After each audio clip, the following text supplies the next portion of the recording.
தமிழில் முதல் பக்தி சேனல் சாய் டிவி.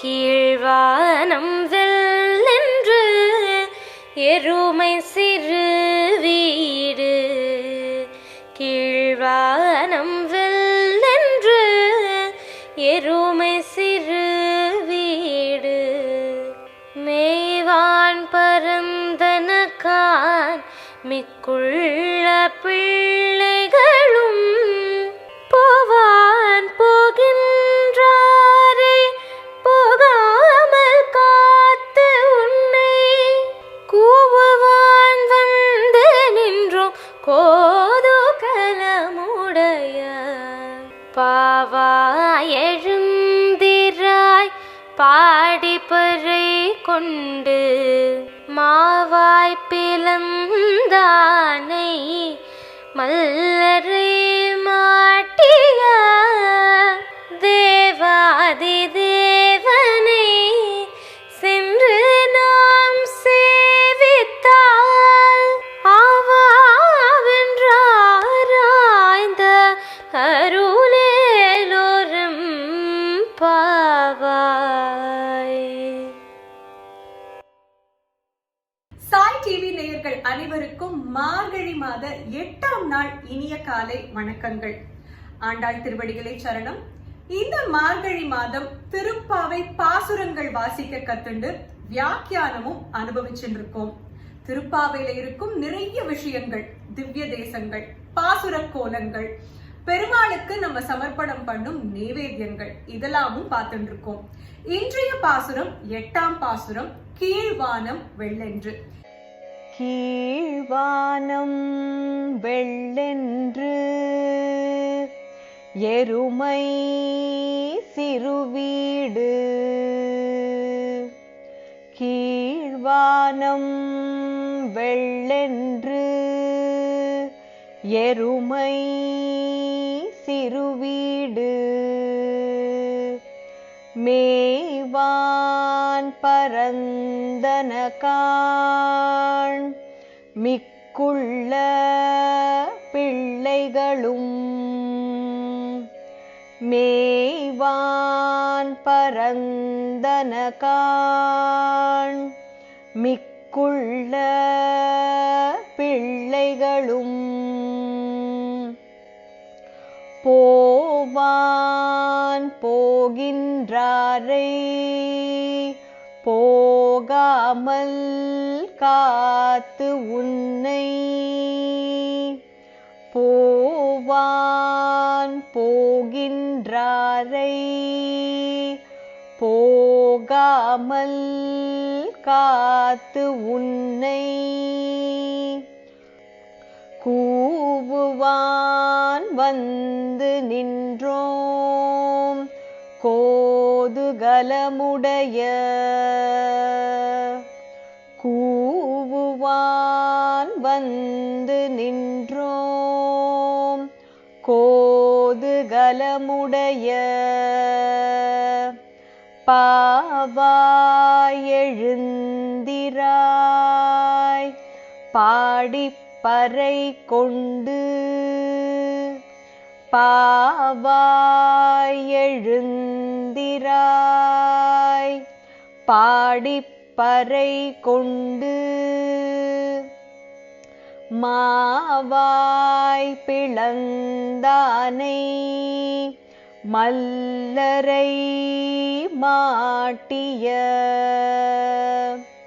மாவாய் பிளந்தானை மல்லரை மாட்டிய, தேவாதி தேவனை சென்று நாம் சேவித்தால், தேவாதி தேவனை சென்று நாம் சேவித்தால், ஆவாவென்றாராய்ந்த ஆவாவென்றாராய்ந்து அருளேலோரெம்பாவாய்.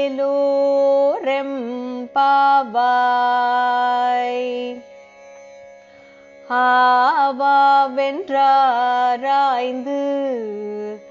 அருளேலோரெம்பாவாய்.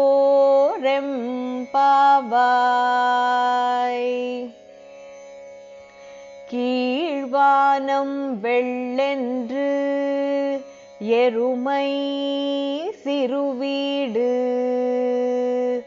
மேய்வான் பரந்தனகான் மிக்குள்ள பிள்ளைகளும் போவான் போகின்றாரை போகாமல் காத்து உன்னை கூவுவான் வந்து நின்றோம் கோதுகலமுடைய பாவாய் எழுந்திராய் பாடிப்பறை கொண்டு மாவாய் பிளந்தானை மல்லரை மாட்டிய தேவாதி தேவனை சென்று நாம் சேவித்தால் ஆவாவென்றாராய்ந்து அருளேலோரெம்பாவாய்.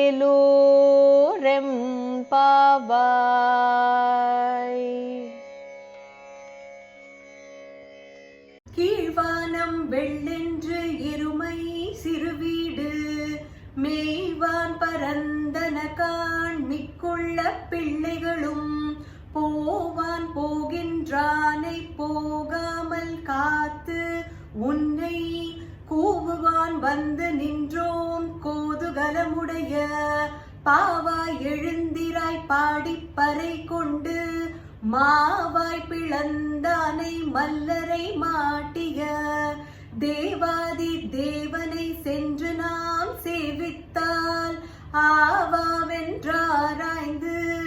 அருளேலோர் எம்பாவாய். 6ஆம் பாசுரத்துல பிள்ளாய்னு எழுப்பினா ஆண்டாள். அடுத்த பாசுரம் 7வது பாசுரத்துல பேய் பெண்ணே நாயக பெண் பிள்ளாய் தேசமுடையாய்னு எழுப்பினா. இப்ப இந்த 8வது பாசுரத்துல கோதுகலம் உடையாய் அப்படின்னு கூப்பிடுறா அந்த பெண்ணை. கோதுகலம் உடையாய் அப்படின்னா கிருஷ்ணர் மேல அளவில்லாத பக்தி உடையவள். கிருஷ்ணர்னு சொன்னாலே பேரானந்தத்துல மிதப்பவள். கிருஷ்ணருக்கும் இவள்னா ரொம்ப பிரியம். கணக்குப்படி பார்த்தா இந்நேரம் அந்த பெண் ஏந்து வந்திருக்கணும், ஆண்டாளோட பெருமாளை சேவிக்கிறதுக்கு போயிருக்கணும், கண்ணனை பாட போயிருக்கணும். ஆனா அந்த பெண் ஏந்து வரல, இன்னமும் உறங்கிட்டு இருக்கா. எப்படி எழுப்புறா அந்த பெண், என்ன சொல்றான்னு பாப்போம். கீழ்வானம் வெள்ளென்று, வானம் வெளுத்துடுத்து. அதென்ன வானம் வெளுத்துடுத்து? சூரியோதயத்துக்கு முன்னாடி வருவது அருணோதயம். அருணோதயம் வரத்துக்கு முன்னாடி வானம் வெளுப்பாக இருக்கும் சிறிது நேரம். அதாவது இரவு முடிஞ்சு போயிடுத்து, விடியற்காலை வரப்போறது. ஆனா இன்னும் சூரியோதயம் முழுக்க ஆகல. அந்த நேரம் தான் இந்த கீழ்வானம் வெளுத்துடுத்துன்னு சொல்லுவா. கீழ்வானம் வெளுத்துடுத்து, கீழ்வானம் வெள்ளென்று, இது முதல் அறிகுறி. இத சொன்ன உடனே அந்த பெண் சொல்றா, 5 லட்சம் பேர் இப்படி சேர்ந்து வந்திருக்கேள், கிருஷ்ணரை உங்களோட மனசுல இதயத்துல வச்சுருக்கேள், அகத்தின் அழகு முகத்தில் தெரியும். அந்த கிருஷ்ணரே உங்க மனசுல இருக்கிறதுனால உங்க முகம் பிரகாசமாக இருக்கு. உங்க முகத்தோட பிரகாசம் தான் வானத்துல பிரதிபலிச்சு அதோட பிம்பம் வானம் வெளுத்ததாக தெரியறது. அதெல்லாம் ஒண்ணும் இல்ல, இன்னும் விடியல் கால ஆகலன்னு சொல்றான். சரி, இதத்தான் அவன் நம்பல. அடுத்த அறிகுறிய சொல்லுவோம்னு, எருமை சிறு வீடு மேய்வான்.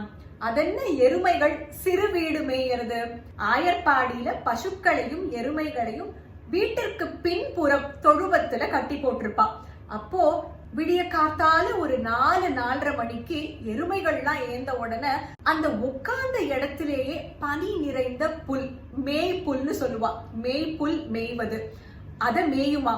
ஆனா பசுக்கள் எல்லாம் அப்படி கிடையாது. எவ்வளோ சீக்கிரம் ஏந்தாலும் எந்த இடத்துல போய் புல் மேயணுமோ அங்கதான் பசுக்கள் போய் மேயும். அதனால முதல் அறிகுறியாக இந்த மேய்ச்சல்ல முதல் அறிகுறி, எருமைகள் மேய்ப்புல் மேய தொடங்கியாச்சு, பனி நிறைந்த மேய்ப்புல் மேய தொடங்கியாச்சு, அதை நீ வந்து பாருன்னு சொல்றான். அதுக்கு இந்த பெண் வாக் சாமர்த்தியம் படைத்தவள். அவ என்ன சொல்றானா, எப்படி உங்க முகத்தோட பிரகாசத்தினால வானம் வெளுத்து போச்சோ, உங்க கேசத்தோட பிரதிபலிப்பாக அது எருமைகளாக தெரியறது. அதெல்லாம் ஒண்ணும் இல்ல, எருமை இன்னும் ஏந்துக்கல, மேய்ப்புல் மேயல அப்படின்னு பதில் சொல்றா. கீழ்வானம் வெள்ளென்று எருமை சிறுவீடு மேய்வான், பரந்தனகான் மிக்குள்ள பிள்ளைகளும் போவான், போகின்றாரை போகாமல் காத்து உன்னை கூவுவான். நாங்கள்லாம் கிருஷ்ணரை பாடணும்னு விடிய காத்தால நீராடறதுக்கு போயிட்டு இருக்கோம். எல்லாரும் கிளம்பிட்டோம். நாங்க யாரெல்லாம் வரணும்னு நினைச்சோமோ அத்தனை பேரும் வந்துட்டா. போற வழியில தான் எனக்கு நினைவு வந்தது, உன்னை இப்படி விட்டுட்டு போயிட்டோமேன்னு. எல்லாரும் நாழியாருது, வா வா போலாம் அப்படின்னு சொன்னா. அப்ப நான் சொன்னேன், அதெல்லாம் முடியாது, கிருஷ்ணரை பாட போகணும்னா எல்லாரும் சேர்ந்துதான் போகணும். ஒரு பக்தன் குறைஞ்சா கூட கிருஷ்ணர் ரொம்ப வருத்தப்படுவார். இவளோ கோதுவலமுடைய பெண், கிருஷ்ணர் மேல அளவில்லாத பக்தி உடையவள். அதனால இவளை அழைச்சுண்டுதான் போகணும்னு போவான். போகின்றாரை, இப்படி போகணும்னு இருந்தவாள போகாமல் காத்து, சித்த நேரம் காத்துட்டு இருங்கோ, ஒரு நிமிஷம் அவளை நான் எழுப்பி கூட்டின்னு வந்துடுறேனேன்னு உன் வாசல்ல இருந்து சொல்லிட்டு இருக்கேன், நீ இப்படி விதண்டாவாதம் பண்றியே. கூவுவான் வந்து நின்றோம், உன் வாசல்ல வந்து நாங்க நிக்கிறோம். கோதுகலமுடைய பாவாய், கிருஷ்ணர் மேல நிறைந்த பக்தி கொண்டவள். கிருஷ்ணருக்கும் இவள்னா ரொம்ப பிரியம், இவள்னா கிருஷ்ணருக்கும் ரொம்ப பிரியம். எழுந்திராய் பாடி பறை கொண்டு ஏந்து வா. எதுக்காக ஏந்து வரணும்னு கேக்குறா. பாடி பறை கொண்டு, நான் முதல் பாசுரத்துல சொன்னேனே, நாராயணனே நமக்கே பறை தருவான்னு. அந்த நாராயணனை பாடி, கிருஷ்ணரை பாடி பறைய நம்ம பெற போறோம். அதுக்காக ஏந்து வாயேன். உனக்குதான் கிருஷ்ணர் மேல பக்தி செலுத்துறது பிடிக்குமே, பகவத் கைங்கரியம்னா உனக்கு பிடிக்குமே, ஏந்து வாயேன் அப்படின்னு கூப்பிடுறான். அடுத்ததாக எப்பவும் போல கிருஷ்ணரை பத்தி சொல்றான். மாவாய் பிளந்தானை மல்லரை மாட்டிய தேவாதி தேவனை சென்று நாம் சேவித்தால். மாவாய் பிளந்தானை, கேஷிங்கிற அசுரன் குதிரை வடிவுல மின்னல் மாதிரி கிருஷ்ணரை தாக்க வந்தானாம். நாரத முனிவரும் இந்திரனும் பார்த்துட்டு இருந்து, அச்சோ கிருஷ்ணரை தாக்கிறதுக்கு இந்த வேகத்துல ஒரு குதிரை வருதே, கிருஷ்ணர் என்ன பண்ண போறார் அப்படின்னு யோசிக்கிறதுக்குள்ள ஒரு க்ஷணத்துல மாவாய் பிளந்தான். அந்த குதிரையோட வாய கிருஷ்ணர் அப்படியே பிளந்து வதம் பண்ணினாராம். மல்லரை மாட்டிய, முஷ்டிகன் சானூரன் அப்படிங்கிற மல்லர்கள் கம்சனை பார்க்க வந்த போது கம்சன் இவாளை வச்சு கண்ணனை தாக்கணும்னு முயற்சி பண்ணினான். கண்ணனோ தன்னுடைய சாமர்த்தியத்தினால முஷ்டிகன் வரும்போதும் சானூரன் வரும்போதும் கிட்ட அவ வந்த உடனே நகர்ந்து போயிடுவானாம். அவ ரெண்டு பேரும் முட்டிப்பாளாம். அதனால மல்லரை மாட்டிய யார் அது? தேவாதி தேவன். சின்ன குழந்தையான கண்ணன், பருவ வயது கண்ணன் அப்படிங்கறதுனால விளையாட்டு பிள்ளைன்னு நீ நினைக்கிறியா? அது இல்ல பெண்ணே, இவன் தேவாதி தேவன், தேவர்களுக்கெல்லாம் தேவனான தேவேந்திரனோட தேவன். தேவாதி தேவனை சென்று நாம் சேவித்தால், அவரை இங்கேந்து போய் நம்ம பாடினோம்னா ஆவாவென்றாராய்ந்து அருளேலோர் எம்பாவாய். பெருமாள் நமக்கு நினைக்க முடியாத அனுகிரகம் பண்ணுவர். இந்த இடத்துல ஆராய்ந்து அருளேலோர் எம்பாவாய்னு சொல்றான். பெருமாளுக்கு தெரியும் நமக்கு என்ன கொடுக்கணும், எப்படி கொடுக்கணும், எந்த நேரத்துல கொடுக்கணும், எப்படி கொடுத்தா அது நமக்கு நன்மை பயக்கும்ங்கிறது அவருக்கு தெரியும். அதனால அந்த ஆராய்ச்சி எல்லாம் பண்ணிட்டு தான் நமக்கு அந்த அனுகிரகத்தை கொடுப்பர். நம்ம வேணுங்கிறதுக்காக இல்ல. நிறைய தடவை நம்ம வேணும்னு நினைக்கிற விஷயம் நமக்கே அது ஒரு விபரீதமாக முடியும். அப்படி முடியுங்கிறது மனுஷாலான நமக்கு தெரியாது, பகவானுக்கு தெரியும். அதனால பகவான் கொடுக்கும் போது ஆராய்ந்துதான் கொடுப்பர். இவனால இதை ஏத்துக்க முடியுமா, இவனால இதை சமாளிக்க முடியுமா அப்படின்னு யோசிச்சுதான் கொடுப்பர். ஆவாவென்றாராய்ந்து அருளேலோர் எம்பாவாய். நமக்கு காருண்யத்தோட பரிபூர்ண அனுக்கிரகத்தை கொடுக்க போறார் அந்த கிருஷ்ணர். அதுக்காக நீ ஏந்துவான்னு கூப்பிடுறா அந்த கோதுகலமுடைய பெண்ணை. 7வது பாசுரத்துல கேசவனை பாடவும் அப்படின்னு கேசி வதம் சொல்றான்.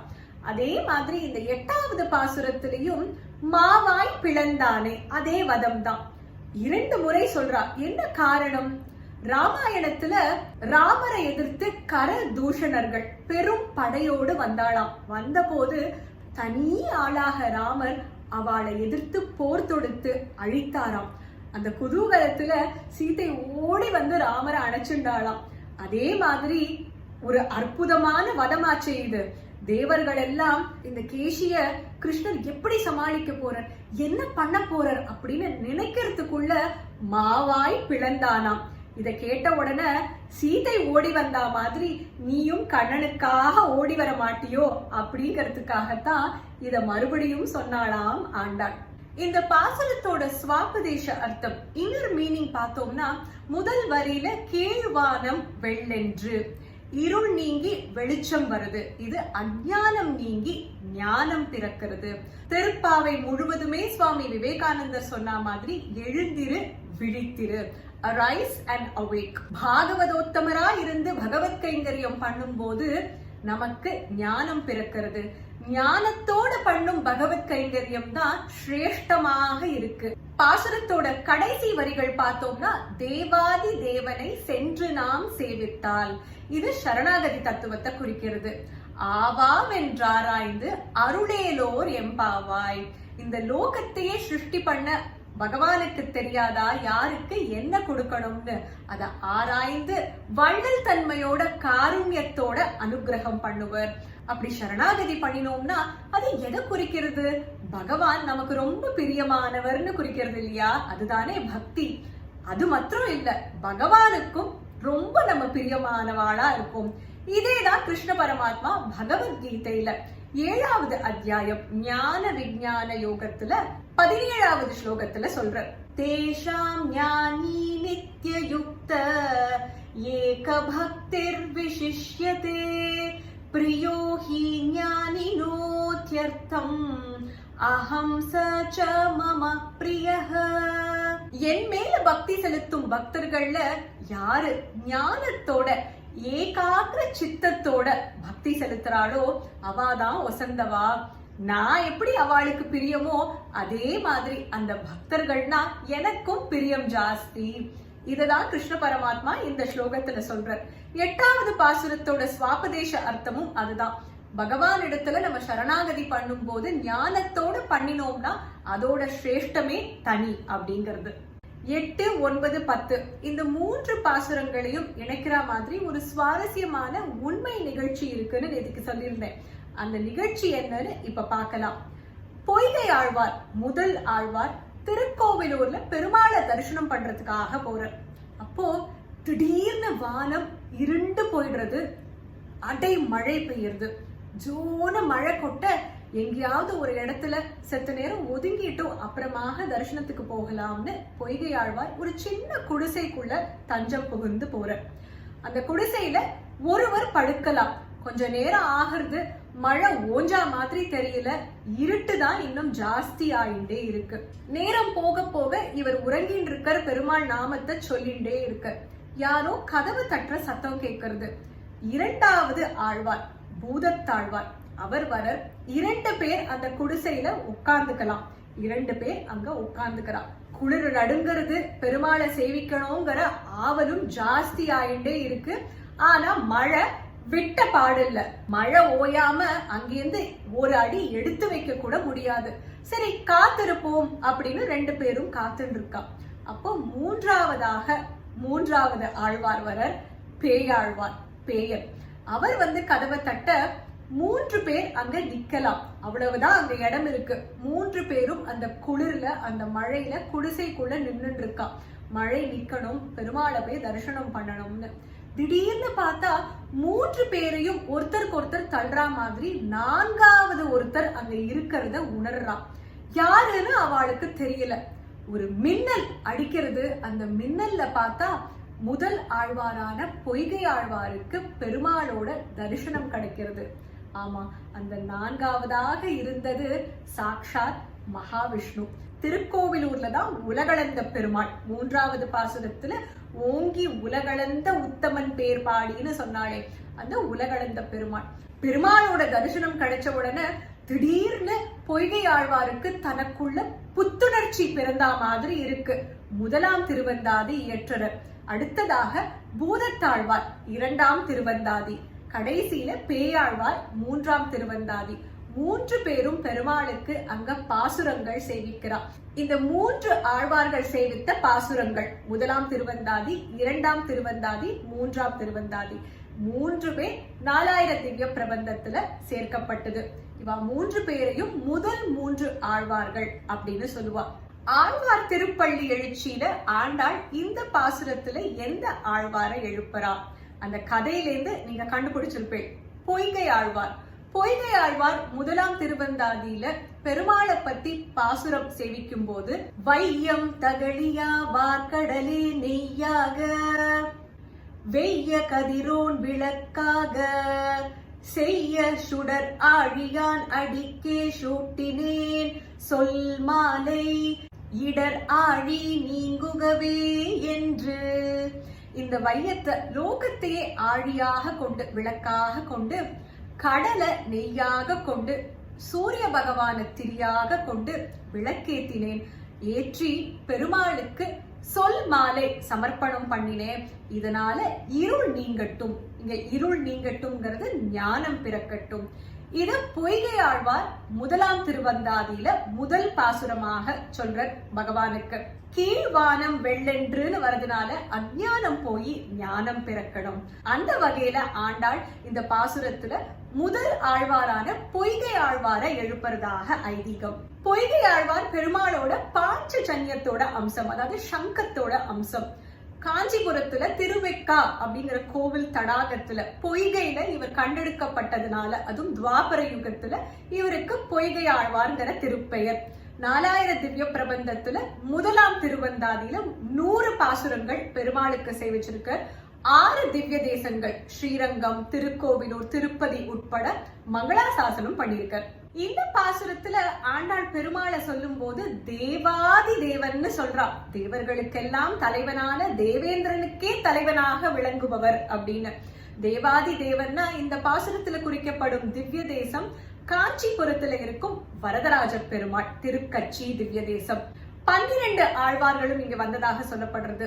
வைஷ்ணவ சம்பிரதாயத்துல எப்படி பெரிய கோவில்னு சொன்னா ஸ்ரீரங்கமோ, மலைன்னு சொன்னா எப்படி திருப்பதியோ, அது மாதிரி பெருமாள் கோவில் சேவிச்சுட்டு வந்தேன் அப்படின்னு சொன்னா அது காஞ்சிபுரம் வரதராஜ பெருமாள் கோவில் தான். தாயார் பெருந்தேவி தாயார். நம்மாழ்வார் திருவாய்மொழியில பெருமாளை சேவிக்கும் போது அயர்வு அரும் அமரர்கள் அதிபதி எவன் அப்படின்னு கேட்கிறார். அமரர்களுக்கெல்லாம் அதிபதி. அமரர்கள்னா தேவர்கள், தேவர்களுக்கெல்லாம் அதிபதி, தேவாதி தேவனாக விளங்குபவன் இந்த காஞ்சி வரதராஜ பெருமாள்னு வர்ணிக்கிறார். அதனால இந்த பாசுரத்துல வரும் திவ்ய தேசம் திருக்கட்சி திவ்ய தேசம், காஞ்சி வரதராஜ பெருமாள். இன்னைக்கு பெருமாளுக்கு விசேஷமாக சமர்ப்பணம் பண்ணும் நைவேத்தியம் என்ன? இன்னைக்கு பெருமாளுக்கு எலுமிச்சை சாதம். இன்னைக்கு எல்லாரும் என்ன கோலங்கள் போட்டே? நீங்க போடும் பாசுர கோலங்கள் எல்லாம் எங்களுக்கு வாட்ஸ்அப் பண்ணிட்டு இருப்பேன்னு நினைக்கிறேன். சிறந்த கோலம் எதுன்னு பாக்குறதுக்கு எனக்கும் ரொம்ப ஆவலாக இருக்கு. நாளைக்கு 9வது பாசுரம், ரொம்ப ஒரு சுவாரஸ்யமான பாசுரம் இது. இந்த பாசுரத்துக்கு ஏத்த மாதிரி என்ன பாசுர கோலம் போடலாம்னு பார்க்கலாம். பாசுரத்துல சுற்றும் விளக்கெரிய அப்படிங்கறதுனால விளக்குகள் நிறைந்த கோலம் போடலாம். இன்னும் விவரமாக டீட்டெயில்டா போடணும்னா தூமணி மாடத்து, மணிகள் நிறைந்த கதவு, அதை காமிக்கலாம். தூபம் கமழ, தூபத்தை காமிக்கலாம். மாமா மாமி அப்படின்னு அந்த பெண்ணோட அப்பாவையும் அம்மாவையும் கூப்பிடுறா. மாமாவை குறிக்கும் நாமம், மாமியை குறிக்கும் பொட்டு. அந்த பெண் தூங்கிண்டே இருக்கிறதுனால இங்கிலீஷ் ஆல்பபெட் Z 2 சைட்லயும் நீங்க பார்க்கலாம். எவ்வளவு கூப்பிட்டும் அந்த பெண் எழுந்துக்கவே மாட்டேங்கிறா. நடிக்கிறாளா? அவளுக்கு நம்ம சொல்றது காதுல விழலையா? பதில் சொல்ல மாட்டேங்கிறாளே, நீ என்ன ஊமையோ செவிடோன்னு கேக்குறா. அதனால இதழும் செவியும். கடைசியில கண்ணனை மாமாயன், மாயாஜாலம் செய்பவன். கண்ணன் புரிஞ்ச ஒவ்வொரு லீலையுமே மாயமா தான் நமக்கு தெரியும். அதுல எல்லாருக்கும் ரொம்ப பிடிச்ச ஒரு லீலைனா குட்டி கண்ணன் தன்னோட பிஞ்சு வாயில இந்த 7 லோகத்தை தன்னோட தாயான யசோதைக்கு காண்பித்தது. அததான் சோலார் சிஸ்டமாக நீங்க அங்க பார்க்கலாம். கண்ணனோட வாயில அந்த 7 உலகங்கள் தெரிஞ்சது. நாளைய கோலத்துல போடுறதுக்கு நிறைய விஷயங்கள் இருக்கு. எல்லாரும் கொஞ்சம் இன்னும் சீக்கிரம் ஏந்து போடணும்னு நினைக்கிறேன். இது எல்லாம் குறிக்கிற மாதிரி ஒரு கோலம் போடணும்னா திருப்பாவையோட அழகே அதுதான். பெருமாளுக்கு நம்ம எப்படி எல்லாம் பக்தி செலுத்தலாம். நீங்க பார்த்தீங்கன்னா கோலம் போடலாம், பெருமாளுக்கு பாசுரம் சேவிக்கலாம், நைவேத்தியம் சமர்ப்பணம் பண்ணலாம், கோஷ்டியாக சேர்ந்து பஜனை பாடலாம், நாம சங்கீர்த்தனம் பண்ணலாம். நிறைய பேர் இன்னைக்கு திருப்பாவைக்கு பெயிண்டிங்ஸ், திருப்பாவைக்கு ஏத்த மாதிரி அந்த பெயிண்டிங்ஸும் பண்றான். அதுவும் பெருமாளுக்கு நம்ம செலுத்தும் பக்தி தானே. இப்படி ஏதாவது ஒரு கலை எடுத்துட்டு அந்த கலை மூலமாக நம்ம பகவான உணர ஒரு வாய்ப்பு. எந்த கலையாக இருந்தாலும் எந்த வழியாக இருந்தாலும் பெருமாளிடத்துல நம்ம பக்தி செலுத்தலாம்ங்கிறதுக்கு திருப்பாவை ஒரு அழகான எடுத்துக்காட்டு. நாளைக்கு 9வது பாசுரத்துல விடியற் காலை சந்திக்கலாம். ஆண்டாள் திருவடிகளே சரணம். சர்வம் கிருஷ்ணார்ப்பணமஸ்து. மார்கழி மாதம்னாலே வண்ண வண்ண கோலங்கள், அதுவும் இந்த மார்கழி மாதம் விதவிதமான பாசுர கோலங்கள். நம்ம நிகழ்ச்சி பார்த்து குறிப்புகள் கேட்டு நீங்க பாசுர கோலங்கள் போட்டிருந்தா அந்த கோலங்களை எங்களோட பகிர்ந்துக்கலாம் வாட்ஸ்அப் மூலமாக. 9884466986 நம்பர் மறுபடியும் சொல்றேன். 9884466986. சிறந்த கோலங்கள் தேர்ந்தெடுக்கப்பட்டு நம்ம நிகழ்ச்சியில மார்கழி மாத கடைசியில ஒளிபரப்பப்படும். நீங்க போடும் பாசுர கோலங்களும் இந்த நிகழ்ச்சியில வர ஒரு அருமையான வாய்ப்பு. சாய் டிவி நிகழ்ச்சிகள் உங்களுக்கு பிடிச்சிருக்கா? லைக் பண்ணுங்க, ஷேர் பண்ணுங்க, கமெண்ட் பண்ணுங்க, சப்ஸ்கிரைப் பண்ணுங்க. பக்கத்துல இருக்கிற பெல் சிம்பலை பிரஸ் பண்ணுங்க.